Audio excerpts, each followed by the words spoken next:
안녕하세요. 8월 6일 목요일 새벽 예배 하나님 앞에 드리시겠습니다. 기도하겠습니다. 하나님 아버지, 오늘도 새로운 날을 저에게 허락해 주시고 이 새벽을 주님의 말씀으로 시작합니다. 하나님 말씀을 통해, 로마서 말씀을 통해 우리에게 하나님의 그 뜻과 또 나를 향한 하나님의 계획을 깨닫고 순종할 수 있도록 은혜를 주시기를 예수님의 이름으로 기도드립니다. 아멘.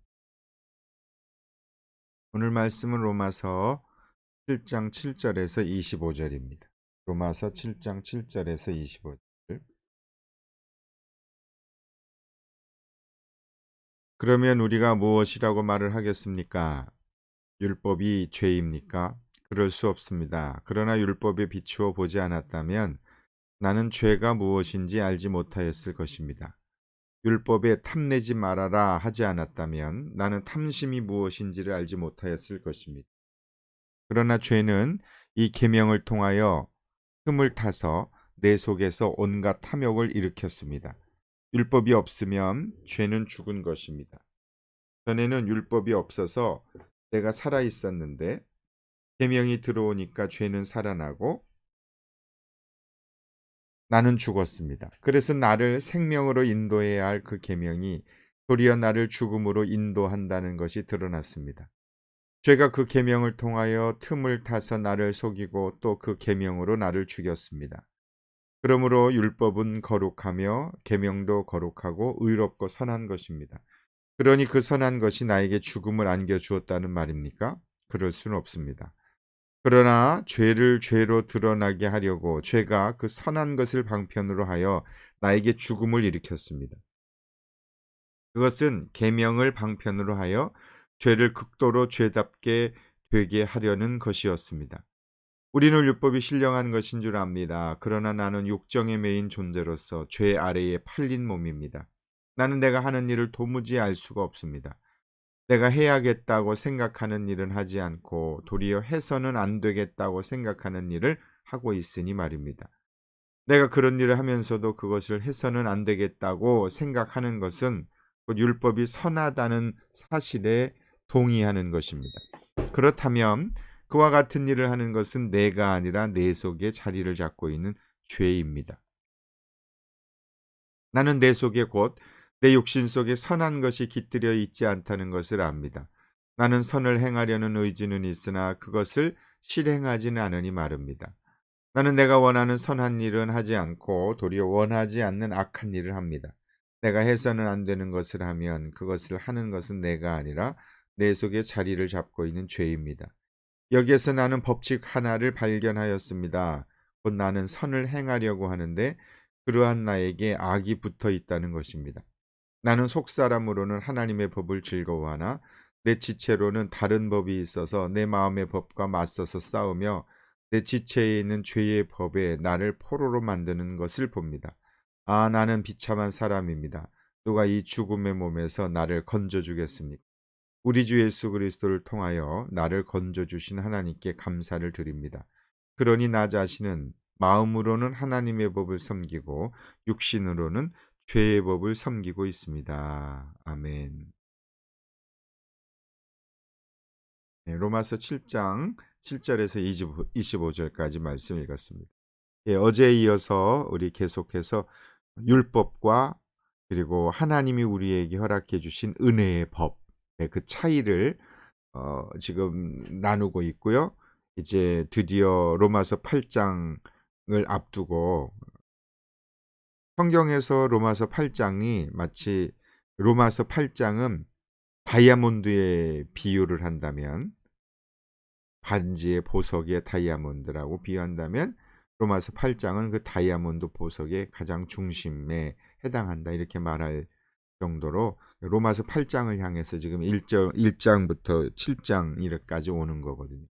전 성경을 이렇게 보면 특히 로마서 말씀을 보면 인간이 갖게 되는 철학적 질문, 살면서 나는 누구인가? 나는 어떤 삶을 살아야 되나? 죄란 무엇인가?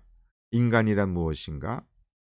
이러한 것에 대한 의문과 그리고 갈등과 번뇌, 고민, 이런 번민, 이런 것들이 있지 않습니까? 살아가다 보면 사랑하기를 원하는데 그 잘 안 될 때, 용서하기를 원하는데 잘 안 될 때, 이 신앙생활을 하고 나서부터 갖게 되는 여러 가지 고민과 갈등들이 있는데, 그러한 우리의 고민, 갈등, 많은 생각, 이런 것들에 대한 명확한 해답이 인간 실제에 대한, 실존에 대한 철학적 질문에 대한 분명한 해답이 성경에 나와 있다. 하나님의 말씀에 기록되어 있다. 이런 것을 새롭게 깨닫게 되는 것 같습니다. 뭐 완전하게 다 깨달았다고 할 수는 없지만 하나님의 말씀의 은혜가 무엇인지 알 수 있는데요. 오늘은 인간이 철저한 하나님 앞에서 죄인됨을 고백할 때, 그럴 때 비로소 십자가의 은혜를 깨닫게 되고, 우리의 힘과 능력으로 우리는 신앙생활하는 것이 아니라 하나님이 내게 주시는 은혜를 통하여 우리는 신앙생활을 해나갈 수 있다. 이런 것을 오늘 말씀을 통해 알 수 있습니다.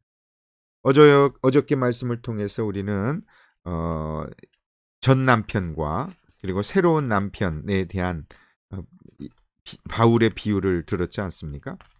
전 남편은 굉장히 권위주의적이고 율법적이고 굴복적이고 항상 지적하고 자유가 없고 사사건건 잔소리하고 지적질하고, 물론 그 말이 틀렸다는 말은 아닌데 그 말을 들으면 들을수록 이상하게 불편하고 힘들고 어렵고, 그 마음속에서 자발적 동기에 의해서 사랑의 감정으로 결혼한 관계가 아니기 때문에 전 남편은 어떤 계약으로 맺어진 어, 결혼한 것이니까 너무너무 힘들었다라는 거죠. 실제로 그러한 한 연예인 부부를 비유를 들어서 어제 설명을 했지 않습니까? 그것이 바로 율법과 결혼한 것이죠. 자유함이 없고 늘 불안하고, 그러다 보니까 어, 옳은 말이긴 한데 굉장히 마음이 불편한 거죠. 근데 그 남편이 죽었어요. 자유를 얻게 되었습니다. 그래서 새롭게 재혼을 했어요. 그 재혼한 남편이 바로 예수 그리스도이죠. 지금 바울은 그 이야기를 하고 있는 것이죠. 그래서 바울이 지금 어제 얘기하고 있는 증거한 말씀은 예수 그리스도와 재혼할 때 그 남편이 죽은 것이 아니라 그 남편의 율법은 살아있지만, 남편은 살아있지만 내가 죽은 거예요. 내가 그래서 죽어서 그 집에서 나온 거예요. 그래서 율법이라는 남편과 살다가 계속해서 너무 힘들고 고통스럽고 괴롭고, 아무리 애를 쓰고 완벽주의를 적인 삶을 가지고 최선을 다해서 열심히 살아보려고 애를 쓰면 쓸수록 힘들고 어렵다가 결국은 죽었어요. 예수 그리스도와 함께 죽었습니다. 그래서 장례식을 딱 끝냈어요. 근데 죽은 것으로 끝나지 않고 새롭게 살아났습니다. 예수님과 함께. 그리고 예수님과 함께 살게 된 겁니다.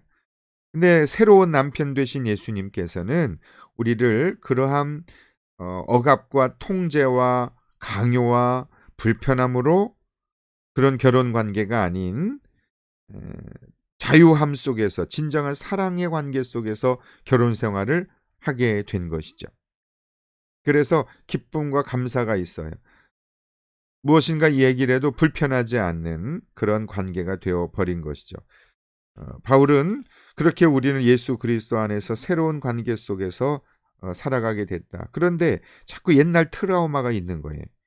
율법이라는 전 남편과 살았었을 때의 그 트라우마가 있어서 예수님이라고 하는 완전한 새로운 남편 되신 예수님과 살아가는 신앙생활을 하면서도 그것이 자꾸 생각이 나서 율법적으로 신앙생활을 하려고 그러는 거예요. 내가 이렇게 안 하면 예수님이 나 싫어하면 어떡하지? 나 미워하면 어떡하지? 나에게 죄의 벌을 주면 어떡하지? 어려움이 생기면 어떡하지? 이런 두려움이 계속 있는 거예요. 그 전 남편으로 인하여 생겨진 트라우마죠. 자유를 못 누리는 것이죠. 그러다 보니까 자꾸 예수님을 신앙생활하면서도 율법적인 신앙생활을 자꾸 하려고 하는 거예요. 불안하고 두렵고, 그런 것이 예전처럼 율법이라는 남편과 살 때와는 같지는 않겠지만, 줄어들긴 줄어들었지만, 그래도 그 무조건적 사랑하는 그런 사랑 속에서의 그런 참된 자발적 헌신과 순종이 아닌 뭔가 억압적인, 부담스럽고 불편한 조건적인 그러한 것들로 인하여 신앙생활을 하고 있는 것은 아닌가라고 하는 것을 어제 말씀을 통해 너에겐 자유가 있다라고 선언하시는 그 은혜를 이제 어제 말씀을 나눴고요. 오늘도 계속 연결해서 보시겠습니다. 그럼 7절에 그러면 우리가 무엇이라고 말을 하겠습니까? 율법이 죄입니까? 전 남편이란 율법이라는 그 남편이 한 말들이 다 잘못된 건가요? 그렇지 않죠. 그럴 수 없습니다. 그러나 율법에 비추어 보지 않았다면 나는 죄가 무엇인지 알지 못하였을 것입니다. 율법에 탐내지 말아라 하였다면 나는 않았다면 난 탐심이 무엇인지 알지 못하였을 것입니다. 제가 만약에 써니뱅크에 유턴 표시판이 안 되어 있었던 데 있잖아요. 제가 거기서 돌았다고 그랬잖아요. 근데 유턴 표시판이 없었을 땐 하지 말라라는 표시판이 없었을 땐 모르죠. 뭐 제가 그게 유턴 표시판인지 아닌지 못 알아들었을 수도 있지만 어쨌든 제가 볼 땐 없어서 거기서 그냥 다른 차들이 돌았기 때문에 저는 호주 교통 그걸 이제 잘 몰랐으니까 10년 전에는. 그래서 한국식으로 생각을 하고 하다가 딱지를 많이 떼었거든요. 제가 호주 정부에 굉장히 많은 그런 재정적인 혜택을 제공한 그런 사람입니다. 근데 자꾸 알면 알수록 법을 이제 알아가면서 거기서 유턴 표지판이 있으니까 하면 안 되는구나. 여기 이렇게 하면 안 되는구나를 알아가면서부터 그때부터는 이제 그런 일이 없게 된 거거든요. 근데 문제는 그러한 것이 없었다면 저는 그것이 잘못된 것인 줄을 몰랐던 거죠. 율법에 탐내지 말아라. 미워하지 말아라. 이런 하나님의 말씀이 율법이 없었다면 기록된 말씀 그 말씀이 없었다면 그것이 잘못된 것인 줄 몰랐어요. 근데 8절에 그러나 죄는 이 계명을 통하여 틈을 타서 내 속에서 온갖 탐욕을 일으켰습니다. 율법이 없으면 죄는 죽은 것입니다. 그러니까 하나님의 말씀이 율법을 통해서 탐내지 말아라. 도둑질하지 말아라.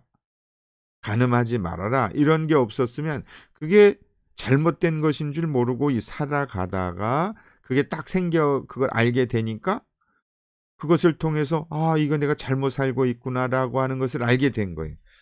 왜 예수 믿기 전에는 그냥 내 마음대로 살았지 않습니까? 근데 신앙생활 하면서부터는 이게 잘못된 것이구나. 죄의 기준이 달라지잖아요.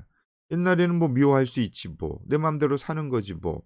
정욕을 쾌락을 즐기며 사는 거지 인생 한 번인데 이런 생각을 가지고 내 마음대로 살았는데 하나님 말씀을 통해서 성경을 통해서 설교를 통해서 점점 이게 잘못된 것이구나라는 깨닫게 되면서부터 죄가 점점 커지는 거 아닙니까?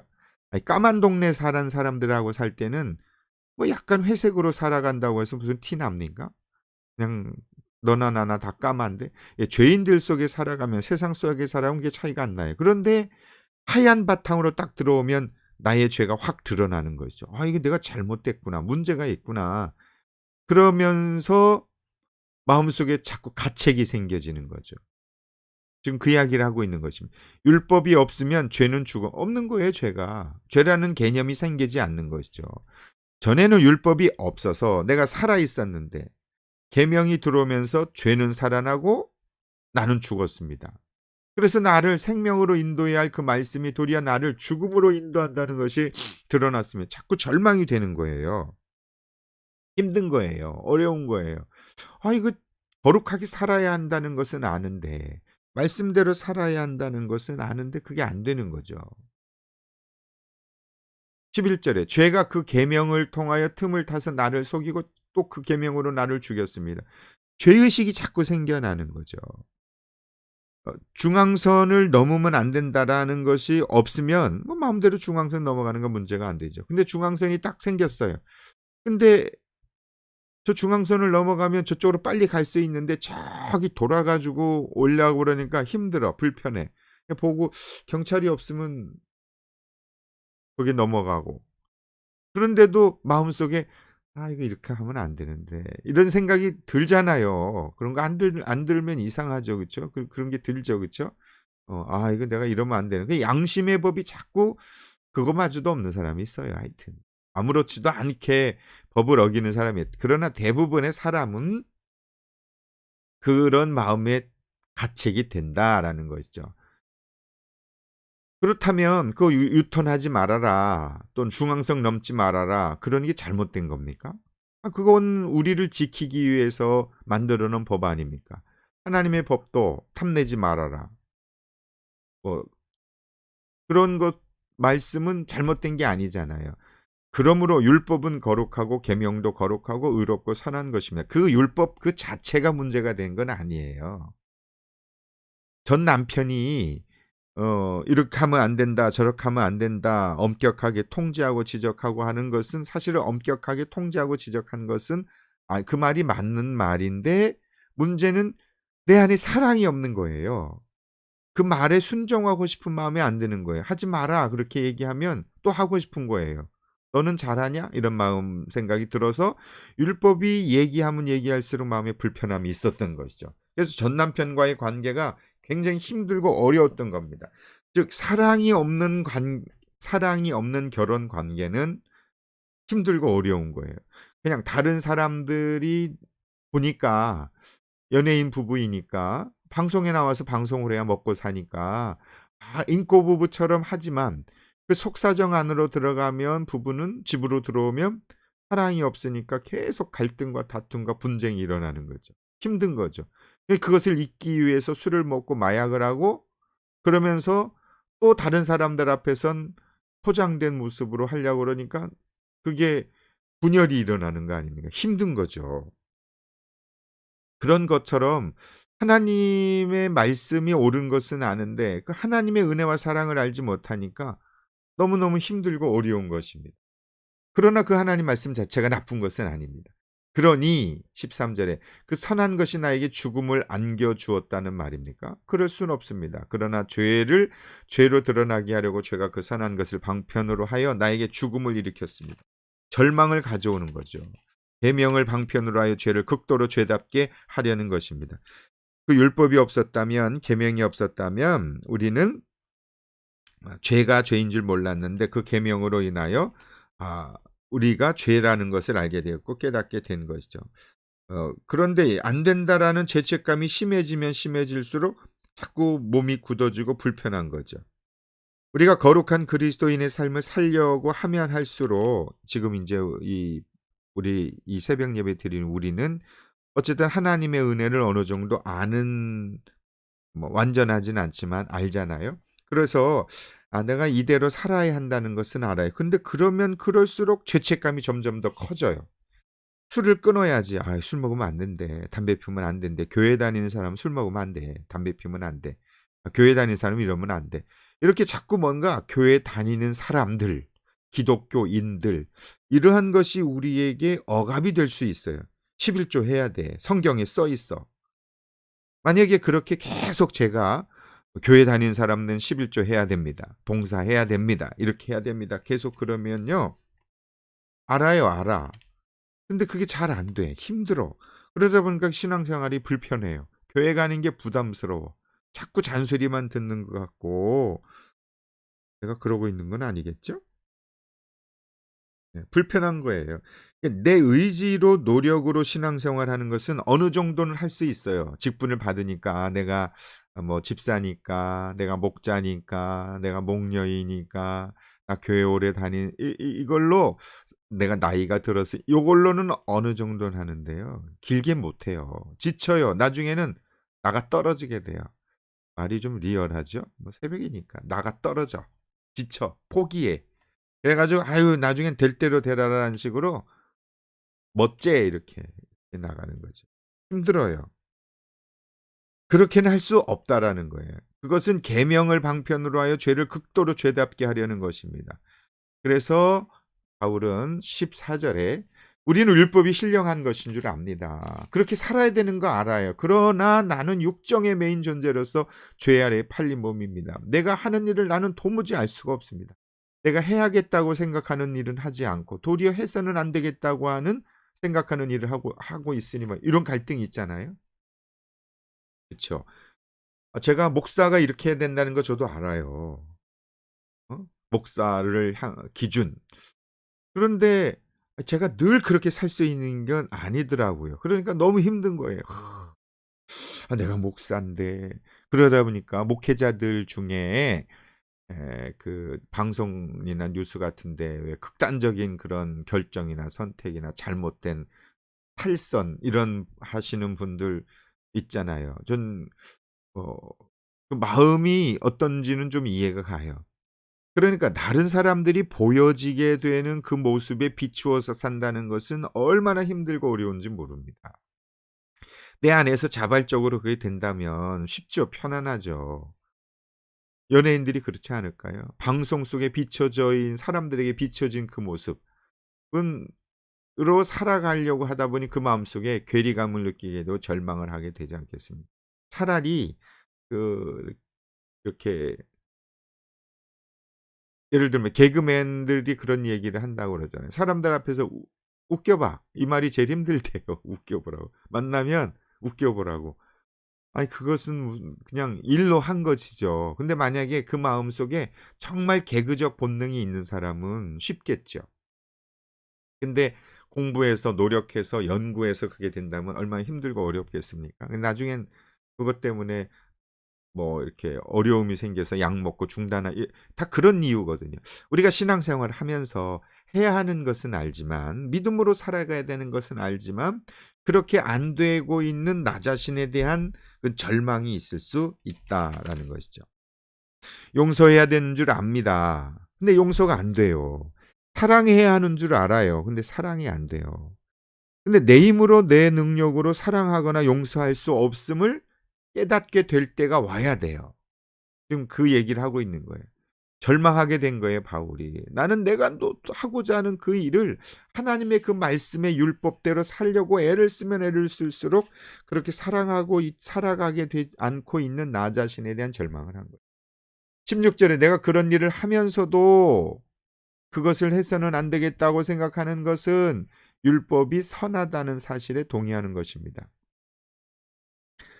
바르게 살아야 합니다. 믿음으로 살아야 됩니다. 알죠. 근데 그렇게 안 되고 있다라는 것에 대해서 그거 그 말씀은 맞지만 17 절에 그와 같은 일을 하는 잘못된 일을 살아가고 있는 내가 그것은 내가 아니라 내 속에 자리 잡고 있는 죄라는 것을 바울은 깨닫게 된 거예요. 이 놀라운 깨달음 아닙니까? '아 그렇구나. 지금 내가 안 속에서 하나님의 말씀대로 살아내지 못하도록 계속 회방하는 것은 죄이구나.' 이거를 알게 된 거예요. '내 안에 죄성이 있구나. 타락한 본성, 육신의 본성, 거듭나기 전에 가지고 있었던 그 옛 남편으로 인한 트라우마가 있는데 그것은 죄예요.' 계속 지적하는 거니까 그게 죄가 자꾸 살아나니까 '그것이 내 안에 남아 있구나. 죄가 살아 있구나.'라고 하는 것을 바울은 깨닫게 되었다는 거죠. 그 제가 골드코스트에 행복의 길 하러 가거든요. 그 행복의 길 인도자로 한번 헌신해 보세요. 행복의 길 너무너무 좋아요 정말. 그 성경을 가리키는 게 아니고 그냥 사람 속에 가지고 있었던 마음의 여러 가지 어려움들을 나누는 거거든요. 근데 우리 주변에 보면 그 행복의 길이 필요한 사람들이 참 너무너무 많아요. 특히 여자분들이 많아요. 호주에 이민 살면서. 근데 제가 그 자매를 하기가 어렵거든요. 그 저 혼자 갈 수 없으니까 또 제 아내를 동반해야 되고 그러니까 시간이 많이 뺏기는 것 같아요. 그래서 우리 교회 성도님들이 누구라도 일 주일에 한 번 시간을 내면 좋잖아요. 1 시간 반만 좀 만나서 차 마시면서 그 책같이 읽는 게 안 되겠어요? 그리고 얘기 들어 주고 공감해 주고. 왜 지금 이 말씀을 드리냐면 제가 골드코스트 행복 얘기를 하러 가는데요. 이제 거기의 모습을 보면서 제가 알게 되었어요. 인제 저하고 저보다 나이가 쪼끔 많으신 분이신데요. 자기 삶의 어려움과 힘든 거를 얘기를 했대요, 목사님께. 그랬더니 목사님이 그랬대요. "기도하세요. 기도해야 됩니다. 기도하면 모든 게 해결됩니다." 기도하지 않아서 그렇습니다.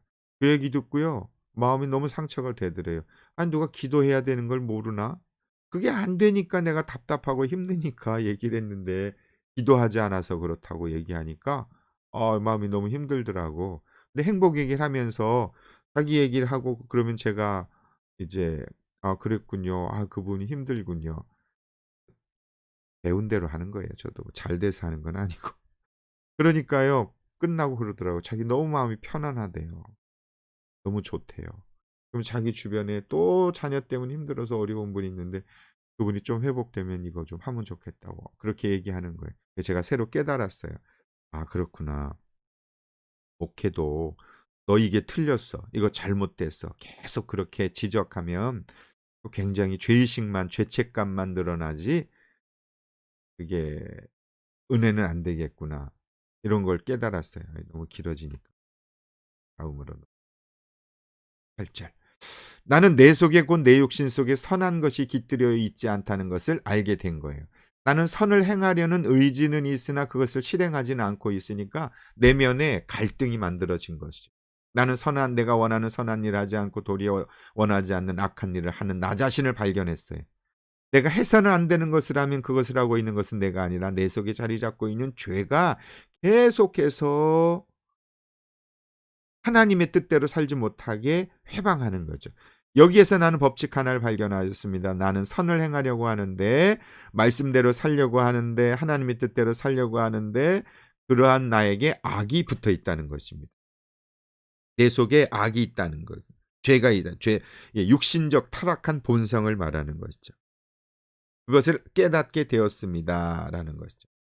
나는 속사람으로는 하나님의 법을 즐겨 속사람이라고 하는 것은 하나님의 은혜를 깨달아 아는 사람을 거듭난 사람을 말하는 거예요. 내 내면적 사람은 하나님의 법을 즐거워하지만 내 지체에는 내 몸엔 다른 법이 있는데 그 다른 법은 내 마음의 그 법, 속사람의 법과 맞서서 싸우면 내 지체에 있는 죄의 법에 나를 포로로 만드는 것을 봅니다. 계속해서 내 안에서 두 가지가 싸우는 거죠.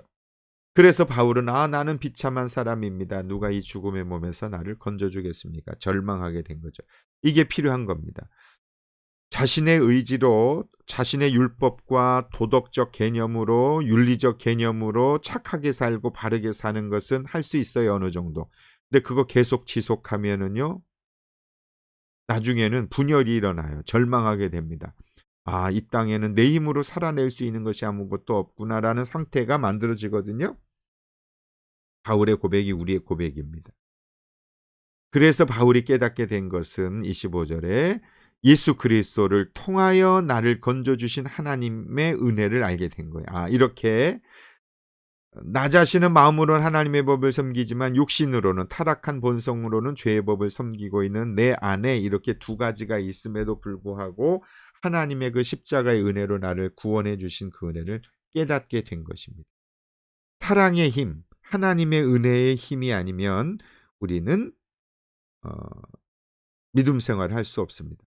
예전에 처음 사랑했었을 때 느낌이 있잖아요. 아무것도 없어도 먹는 것이 없어도 둘이 함께 있는 것만 해도 행복하잖아요. 그 마음에서 올라오는 사랑. 그런데 그 남녀의 사랑, 부부의 사랑이 얼마나 갑니까? 그 호르몬의 분비는 보통 1 년에서 1년 반 간다고 그러지 않습니까? 그러면 그다음부터는 계속 갈등이 일어나는 거죠. 싸움이 일어나는 거예요. 사랑하는 거 알아요. 사랑해요. 그런데도 불구하고 내 속에 있는 내 자아가 계속 반항하는 거죠. 서로 갈등을 일으키고 미움과 원망이 생기는 것이죠.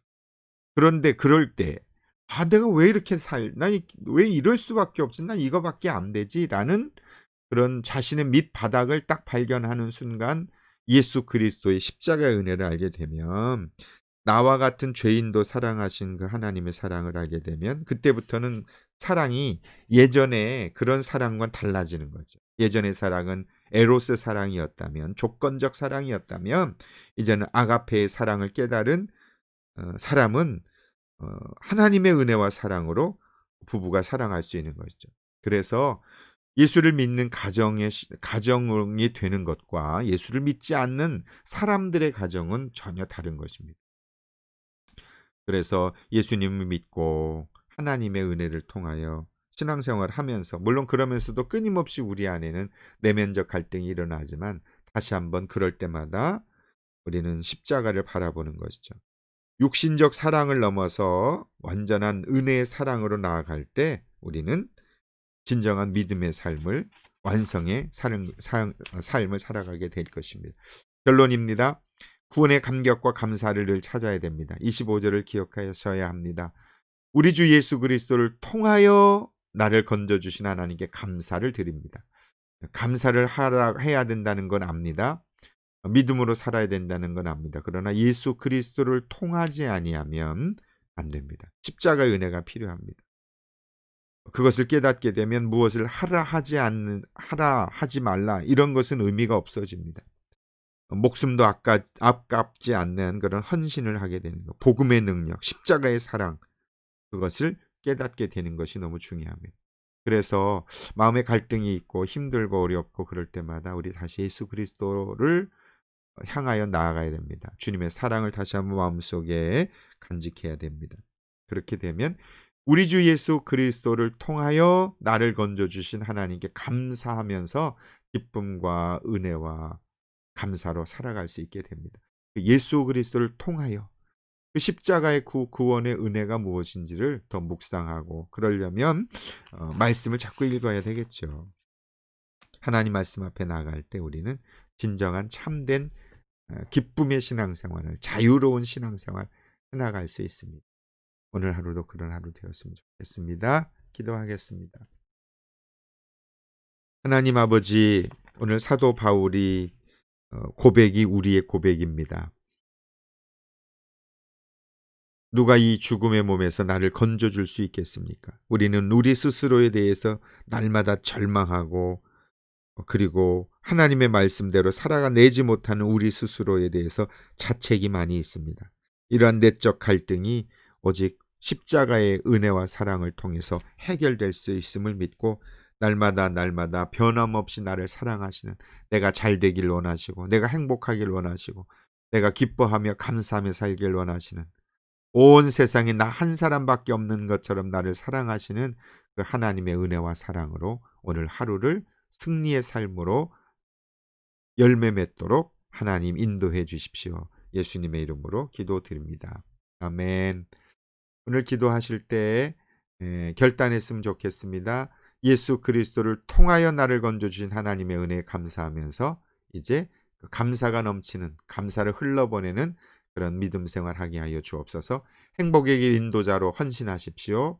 그리고 우리 주변에 절망과 갈등 속에 있는 비참한 고통 가운데 있는 그런 사람들에게 그 주님의 은혜와 사랑을 함께 나누어주는 그런 전도자의 삶을 살아갈 수 있도록 사용해 달라고 그렇게 하나님 앞에 기도하고 그런 분들을 위해서 중보하며 기도하도록 하겠습니다. 행복합니다. 하나님 감사합니다. 우리의 의지와 힘으로는 우리는 살아갈 수 없습니다. 양심의 법으로는 하나님의 뜻을 이룰 수 없습니다. 이렇게 하라 하지 말아라 하는 것은 잘 알지만 이 땅에서 살아가야 하는 모든 것은 유치원에서 다 배웠지만 그러나 그대로 살아가지 못하고 있는 우리 자신을 발견합니다. 좋은 부모가 되어야 하고 바른 신앙인이 되어야 하고 온전한 목사가 되어야 한다는 것은 잘 알지만 그대로 살아내지 못하고 있는 나 자신을 발견합니다.